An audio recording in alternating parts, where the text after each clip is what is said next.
Hello बच्चों, कैसे हैं आप सब। I hope all you are fine. So हम last time plant growth development में अभी तक बच्चों जो हैं वो करेक्टरिस्टिक्स ऑफ प्लांट ग्रोथ को डील कर चुके थे। और प्लांट ग्रोथ के करेक्टरिस्टिक्स डील करने के बाद हमने ग्रोथ रेट को डील किया था। उसमें हमने दो टाइप ऑफ ग्रोथ रेट को मेंशन किया था, एक अर्थमेटिक ग्रोथ रेट और एक ज्योमेट्रिक। ठीक है, तो अभी तक जिन बच्चों ने जो प्रीवियस दो लेक्चर जो आपके अपलोड हुए हैं, अगर वो पहले वॉच नहीं किए हैं तो प्लीज़ पहले उनको जाके वॉच करें, क्योंकि जब तक आप उन दो वीडियोस को प्रॉपर तरीके से वॉच नहीं करोगे तो जो ये आगे जितने भी प्लांट ग्रोथ एंड डेवलपमेंट के रिलेटेड जितने भी आपके लिए लेक्चर्स आएंगे वो प्रॉपर तरीके से आपको अंडरस्टैंड नहीं होंगे। आप प्लेलिस्ट में जाके प्लांट ग्रोथ एंड डेवलपमेंट में जाके वहाँ से आपको जो है वो सीरियली हर एक जो आपका लेक्चर है वो सीक्वेंसली मिल जाएगा, तो आप उनको वहाँ पे जाके ज़रूर उसको वॉच करें। ठीक है, तो अब आज हम कंटिन्यू कर रहे हैं। लास्ट टाइम जब मैंने आपको अर्थमेटिक और ज्योमेट्रिक ग्रोथ को यहाँ पे क्लियर करवाया था, तो इसके बाद हमें अब ग्रोथ रेट को क्वांटिफाई करने के लिए हमें दो ग्रोथ रेट की बात करनी है आज, that is the absolute growth rate and the relative growth rate. इन दोनों में अंतर क्या है, इसकी वजह से हम प्लांट की ग्रोथ रेट को कैसे मेजर कर सकते हैं, वो हम डील करने वाले हैं आज। ठीक है, सो स्टार्ट करते हैं। तो अगर आप देखोगे तो यहाँ पे सबसे पहले अगर हम बात करें कि यहाँ पे जो क्वांटिटेटिव कंपैरिजन है इसके बीच में between the growth can also be made in two ways. तो एक बच्चों हम पढ़ने वाले हैं, first one is called as the absolute growth rate, ठीक है ना, absolute growth rate, and the second one is called as the relative growth rate. अब इन दोनों में अंतर क्या है तो ये समझो। देखो, एब्सोल्यूट ग्रोथ रेट कहने का मतलब क्या है, आप इसको कैसे डिफाइन करोगे, जो भी एक्चुअल ग्रोथ रेट पर यूनिट टाइम होती है, actual growth per unit time, तो उसके लिए हम क्या टर्म यूज करते हैं, एब्सोल्यूट ग्रोथ रेट। और इसमें यह देखा जाता है, जब मैं विद एग्जांपल इसको कोड करूंगा तो आपको ये प्रॉपर तरीके से अंडरस्टैंड हो जाएगा। तो अगर हम बात करें कि एब्सोल्यूट ग्रोथ रेट में क्या होता है कि यहां पे स्टार्टिंग में इनिशियल राइज होता है और लेटर ऑन क्या होगा, डिक्लाइन होगा। ठीक है ना, यानी कि ग्रोथ रेट में डिक्लाइन होगा, कमी आएगी, लेकिन स्टार्टिंग में क्या होगा, इनिशियल राइज होगा। इसके लिए हम बच्चों एक्चुअली में टर्म यूज करते हैं absolute growth rate, mean actual growth जो होती है किसी भी प्लांट के पार्ट की, उसके लिए हम टर्म बताते हैं, या हम ऐसे भी बता सकते हैं कि it is the rate of growth per unit time. जो अपने ग्रोथ रेट पढ़ा था वो एक्चुअल में वहां पे एब्सोल्यूट ग्रोथ की ही एक्चुअली में डेफिनेशन मेंशन की थी पीछे। फिर क्वेश्चन आता है कि फिर सर रिलेटिव ग्रोथ रेट क्या होती है। ठीक है, जैसे आपने एब्सोल्यूट ग्रोथ रेट में देखा कि यहां पे हमने बताया कि actual growth per unit time, जो एक्चुअल ग्रोथ होती है किसी भी प्लांट के पार्ट की पर यूनिट टाइम में। ठीक है, लेकिन रिलेटिव ग्रोथ रेट में क्या होगा, it is the growth as percentage of initial size. Initial size का परसेंटेज निकाल के जो ग्रोथ आपके पास आएगी उससे हम बताते हैं रिलेटिव ग्रोथ रेट। ठीक है, जैसे यहां पे आपने देखा था कि यहां पे इनिशियल राइज हो रहा था और इनिशियल राइज के बाद क्या हो रहा था, डिक्लाइन हो रहा था ग्रोथ रेट में। लेकिन यहां पे क्या होगा, जैसे जैसे ग्रोथ होगी तो but it decreases with time, time के साथ साथ जो आपकी रिलेटिव ग्रोथ रेट है वो क्या हो जाती है, डिक्रीज हो जाती है। तो हम इसके लिए आप बता सकते हैं कि जो रिलेटिव ग्रोथ रेट होता है वो किसके बराबर होगा, growth per unit time. Growth per unit time means आप बता सकते हो कि absolute growth rate upon initial size. Initial size क्या होगा, और अगर उसको परसेंटेज में निकालना चाहोगे इनटू 100 कर लो, आपका रिलेटिव ग्रोथ निकल जाएगा। ठीक है, अब इसको, ये तो मैंने आपको यहाँ पे डेफिनेशन क्लियर करवाई, तो इसको बेटर अंडरस्टैंड करने के लिए हम एक एग्जांपल के बेस पे इसको कोड करते हैं कि हम किसी भी प्लांट का पार्ट का जो एब्सोल्यूट ग्रोथ रेट या रिलेटिव ग्रोथ रेट कैसे कैलकुलेट करते हैं। तो इसके लिए मैं आपको एक डायग्राम पे आता हूं और उस डायग्राम्स के थ्रू हम देखेंगे कि किस तरीके से हम प्लांट के एब्सोल्यूट ग्रोथ रेट और रिलेटिव ग्रोथ रेट को है जो है कैलकुलेट करते हैं। तो बच्चों अगर ये देखोगे तो ये डायग्राम्स आपके एनसीईआरटी बुक्स पे पढ़िए, आप इसके थ्रू उसको आप समझ सकते हैं। तो जैसे यहाँ पे दो लीफ दिए हुए हैं, लीफ मान के चलो इसको मैं ए कंसिडर कर रहा हूं और इसको लीफ बी, क्योंकि ये दोनों जो डायग्राम्स हैं ये आपके एनसीईआरटी में दी हुई हैं, ठीक है। आप देखोगे कि यहाँ पे हम दोनों केस में क्या करेंगे कि यहाँ पे कंपैरिजन कर रहे हैं किसका, absolute and relative growth rate का। हम यहाँ पे कंपैरिजन करेंगे किसका, absolute and relative growth rate का। और स्टार्टिंग में अगर आप देखोगे, अगर आप लीफ ए पे आओगे तो लीफ ए का जो आपका ये वाला इनिशियल साइज है, दिस वन, ये कितना मेंशन किया हुआ है, that is the 5 centimetre square. ये 5 सेंटीमीटर स्क्वायर है, 5 सेंटीमीटर स्क्वायर, ठीक है ना। सो द लीफ का जो इनिशियल ग्रोथ है वो कितना है, यहाँ पे 5 सेंटीमीटर।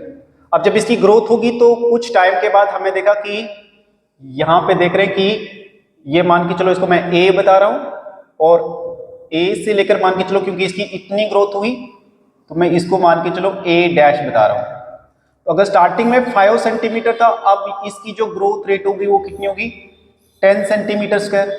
तो हम बता सकते हैं कि कितना 5 से लेकर 10 कितनी ग्रोथ रेट हुई, तो हम बता सकते हैं 5 सेंटीमीटर स्क्वायर हुई इस केस में। अब इसी तरीके से अगर दूसरे केस में देखोगे तो ये लीफ बी है, तो यहां पे जो इसकी इनिशियल ग्रोथ है, आप देख रहे हैं कि इनिशियल ग्रोथ जो है इसकी, वो जैसे वहां पे 5 सेंटीमीटर है तो यहां पे इसकी कितनी है, that is the 50 centimetre square. और सपोज जैसे वहां पे मैंने इसको लेबल किया था ए से, तो मैं मान के चलो जो इनिशियल ग्रोथ है उसको मैं बी से डेजिग्नेट कर रहा हूं। और कुछ टाइम के बाद देखा कि यहां पे जब ग्रोथ हुई तो इसकी जो ग्रोथ हुई वो कितनी हुई, यानी कि बी से लेकर बी डैश, ये वाला आ गया बी डैश, तो बी डैश के लिए जो टोटल यहां पे ग्रोथ हुई वो कितनी हुई, 50 से लेकर कहां पे तक आया, 55 सेंटीमीटर। यानी कि 50 से 55 करने का मतलब है टोटल ग्रोथ कितनी हुई, तो वहां पे भी 5 सेंटीमीटर हुई। कितनी हुई, 5 सेंटीमीटर। जैसे वहां पे 5 सेंटीमीटर स्क्वायर हुई तो यहाँ पे भी 5 सेंटीमीटर स्क्वायर, क्योंकि वहां से 5 से लेकर हमने कहां तक किया 10, यहां पे देखोगे तो 50 से लेकर 55 सेंटीमीटर स्क्वायर। अब इन दो डायग्राम्स को समझने के बाद आप इनका दोनों का रिलेटिव ग्रोथ रेट भी निकाल सकते हो और साथ साथ में एब्सोल्यूट ग्रोथ रेट भी निकाल सकते हो।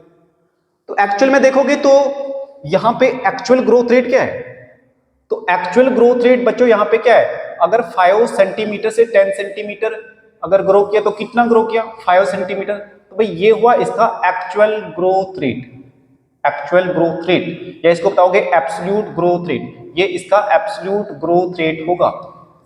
इसी तरीके से तो एब्सोल्यूट ग्रोथ रेट कितना हुआ, that is the 5 centimetre square. लेकिन इसी तरीके से अगर आप actual growth, absolute growth rate देखोगे किसका, जो लीफ बी है, तो यहां पे भी आपका जो एक्चुअल ग्रोथ रेट है या एब्सोल्यूट ग्रोथ रेट है वो कितना हुआ, क्योंकि 50 से 55 गया तो कितना हुआ यहां पे भी 55 centimetre square, sorry 5 centimetre square. तो दोनों केस में देख रहे हो कि चाहे लीफ ए में लीफ बी में आपका जो है एब्सोल्यूट ग्रोथ रेट सेम है, यहां पे भी 5 सेंटीमीटर स्क्वायर है, वहां पे भी 5 सेंटीमीटर स्क्वायर है। लेकिन अगर जब हम इनकी रिलेटिव ग्रोथ रेट की बात करते हैं तो रिलेटिव ग्रोथ रेट में दोनों में आपका डिफरेंस आएगा। तो अगर हम बात करें, अगर जो आपका लीफ ए है तो leaf of 5 centimetre square grow, यहां पे आपने देखा कि इतना ग्रो किया 5 सेंटीमीटर स्क्वायर। और मान के चलो अगर पर यूनिट की बात करें तो मैं पर यूनिट टाइम के लिए पर डे दे रहा हूं, यानी कि एक दिन में सपोज ये 5 सेंटीमीटर स्क्वायर ग्रो किया। मैं अगर पर यूनिट टाइम की बात कर रहा हूं तो पर यूनिट टाइम में मैं डे को काउंट ले रहा हूं, तो सपोज ये जो 5 सेंटीमीटर से 10 सेंटीमीटर ग्रो किया, ये 1 डे में ग्रो किया। तो हम बता सकते हैं कि यहां पे जो आपका रिलेटिव ग्रोथ रेट होगा वो क्या होगा।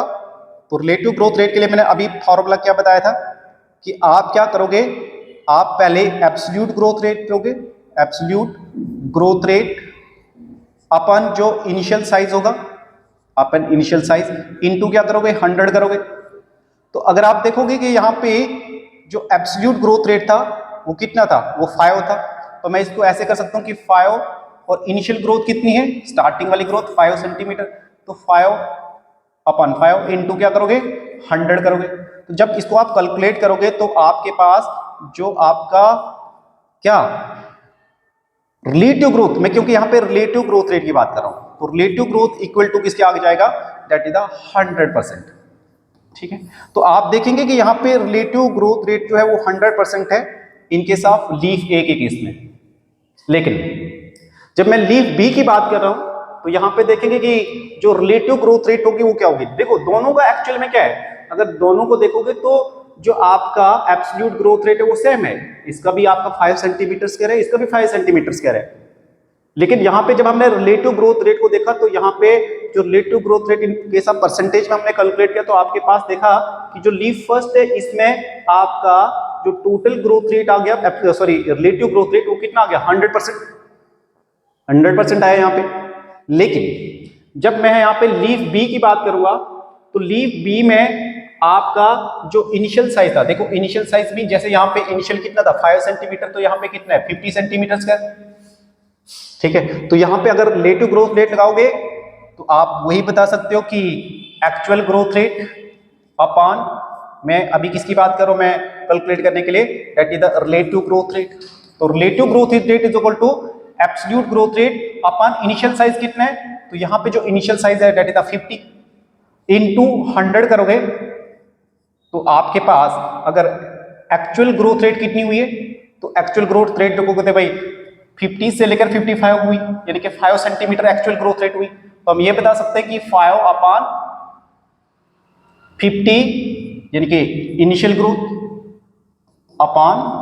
इंटू 100 करोगे तो आपके पास यहाँ पे जो रिलेटिव ग्रोथ निकल के आएगी दैट इज द 10%। कितनी आ गई, 10%। देख रहे हैं भाई यहाँ पे।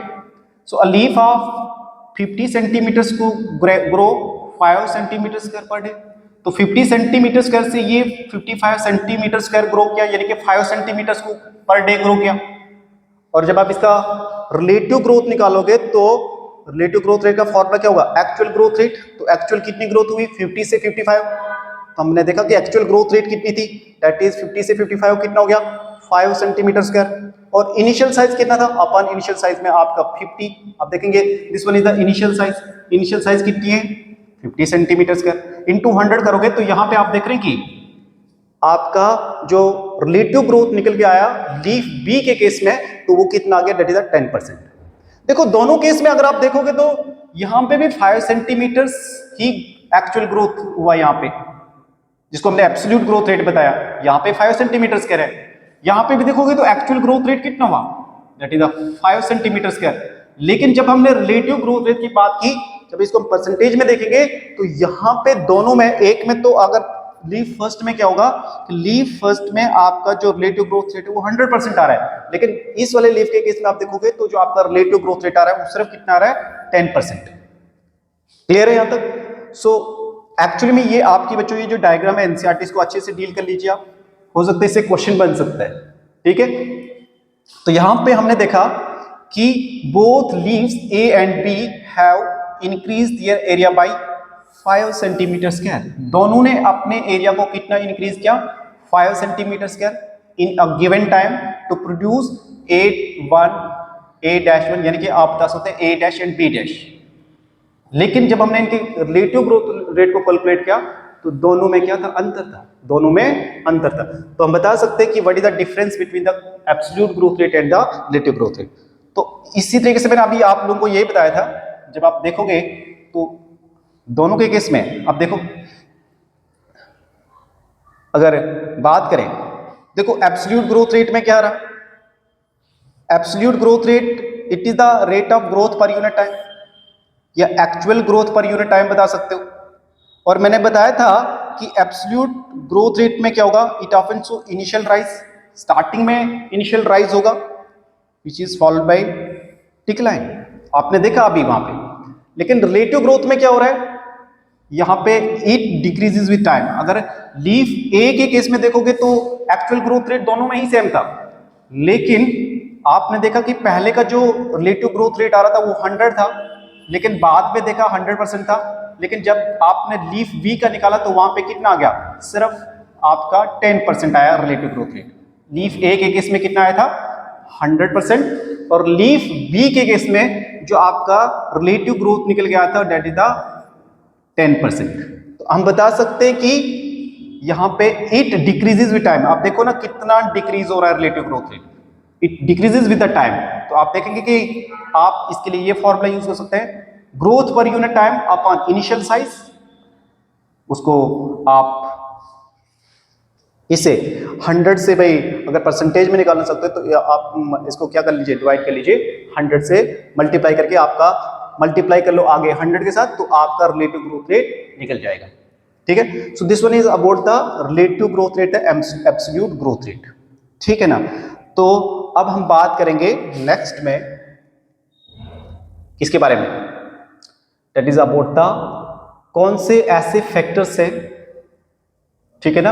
हाँ, बट टॉपिक को अगर आप बच्चों को ये टॉपिक अच्छे तरीके से समझ आ गया है, चाहे वो एब्सोल्यूट ग्रोथ रेट है चाहे वो रिलेटिव ग्रोथ रेट है, तो इस क्वेश्चन को आप जरूर सॉल्व करके अपना आंसर जो है कमेंट सेक्शन में जरूर करें।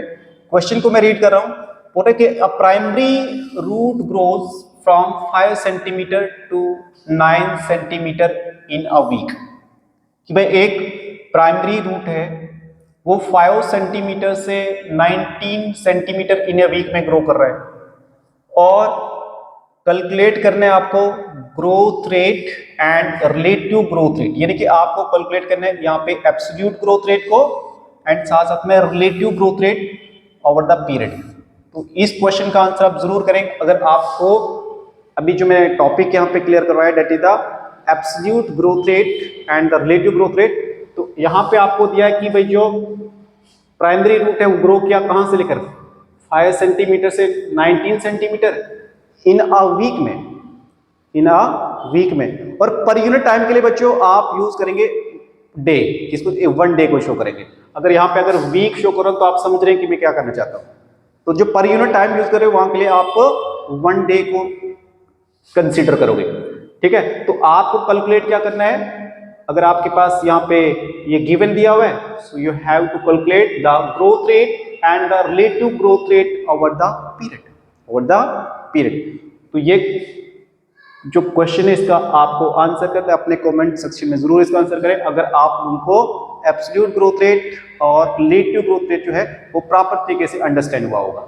ठीक है, अब नेक्स्ट में अगर हम बात करें तो यहाँ पे एक और टॉपिक आ रहा है, छोटा सा टॉपिक है, आपके एनसीईआरटी में दिया हुआ ये भी। So what are the conditions या व्हाट आर द फैक्टर्स, ठीक है ना, which are essential for a growth of a plant. हम बता सकते हैं कि ऐसे कौन से फैक्टर्स हैं जो प्लांट की ग्रोथ के लिए एसेंशियल्स होते हैं। तो ये बहुत सारे फैक्टर्स हैं, इसमें एक्सटीनिंग फैक्टर, इंस्टीनिंग फैक्टर भी आएंगे। तो मोस्टली जो यहाँ पे आपके जो फैक्टर्स दिए या जो कंडीशन दी है तो मैं सारे के सारे यहाँ पे जो शो कर रहा हूँ, these all are the extrinsic factor. Intrinsic factor में आपके प्लांट ग्रोथ रेगुलेटर आएंगे, तो मैं इसी चैप्टर में आने वाले क्लासेस में आपके साथ डील करूंगा। तो देखेंगे कि भाई जैसे वाटर प्लांट की लाइफ में उनकी ग्रोथ के लिए बहुत ज़्यादा इंपॉर्टेंट होता है, इसी तरीके से ऑक्सीजन का रिक्वायरमेंट होता है, न्यूट्रिएंट्स की बात करें, टेम्परेचर की बात करें, और साथ साथ में प्लांट को ग्रोथ के लिए लाइट और ग्रेविटी की रिक्वायरमेंट होती है। तो ये तो आप फिजियोलॉजी में डिटेल में पढ़ चुके होंगे जब आपने फोटोसिंथेसिस, रेस्पिरेशन के प्रोसेस या एंजाइम्स को पढ़ा होगा, तो आपने देखा कि वहां पे प्लांट का जो भी प्रोसेस हो रहा होगा, चाहे वो कोई भी मेटाबॉलिक प्रोसेस, तो उस मेटाबॉलिक प्रोसेस में उनके लिए किस किस की रिक्वायरमेंट होती है। तो कॉमन सेंस से जब तक वो सारी की सारी मेटाबॉलिक एक्टिविटीज किसी एक प्लांट की ग्रोथ में नहीं होंगी तो वो प्लांट फर्दर ग्रो कर ही नहीं सकता। तो सबसे जरूरी होता है प्लांट की ग्रोथ के लिए वाटर। ठीक है, सो वाटर, क्योंकि आप देखते हैं कि जब आपको बायोमोलिक्यूल पढ़ाया गया था तो सेल के अंदर इसके प्रोटोप्लाज्म में सबसे अधिक क्या होता है, वाटर होता है। क्या होता है, वाटर होता है। अबाउट मैंने बताया था कि 60 से लेकर 70% आपके सेल में क्या होता है, वाटर होता है।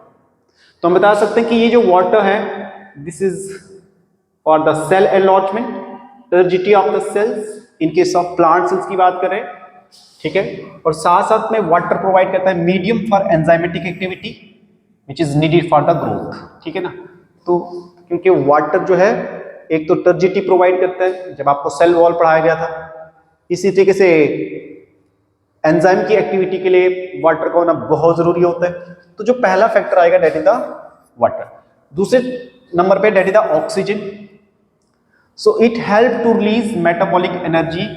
आपको पता है कि भाई कोई भी एक लिविंग ऑर्गेनिज्म है, तो लिविंग ऑर्गेनिज्म में जब एरोबिक कंडीशंस होती है तो उसके लिए ऑक्सीजन की रिक्वायरमेंट होती है। और जब अगर आपका रेस्पिरेशन परफॉर्म नहीं होगा किसी प्लांट के अंदर, तो प्लांट के सेल के अंदर, तो बताओ भाई क्या वहां से एनर्जी रिलीज होगी? क्योंकि जब एनर्जी रिलीज होगी तो तभी जाके वो एनर्जी जो जितने भी सेल के अंदर जितनी भी डिफरेंट एक्टिविटीज है उनके लिए ये यूज्ड होगी, तभी तो जाके सेल क्या करेगा, ग्रो करेगा। और सेल ग्रो करेगा तो ऑल ओवर प्लांट के टिश्यू ग्रो करेंगे, टिश्यू ग्रो करेंगे तो ऑल ओवर प्लांट के ऑर्गन ग्रो करेंगे। अगर होल ऑर्गन ग्रो कर रहा है तो भाई कॉमन सेंस है प्लांट की भी ग्रोथ होगी, ठीक है। तो ऑक्सीजन भी एसेंशियल होता है। इसके साथ साथ न्यूट्रिएंट्स दोनों ही मैक्रो एंड माइक्रो, ये आप क्लास 9th में भी पढ़ चुके होंगे कि macro and micro elements are needed for the synthesis of protoplasm. तो प्रोटोप्लाज्म के सिंथेसाइज होने के लिए macro and micro nutrient used होते हैं प्लांट के केस में, and they act as also the source of energy. इसी तरीके से अगर देखोगे यहाँ पे ऑक्सीजन की बात की हमने, न्यूट्रिएंट्स की बात की, तो टेम्परेचर भी प्लांट की ग्रोथ के लिए बहुत जरूरी होता है।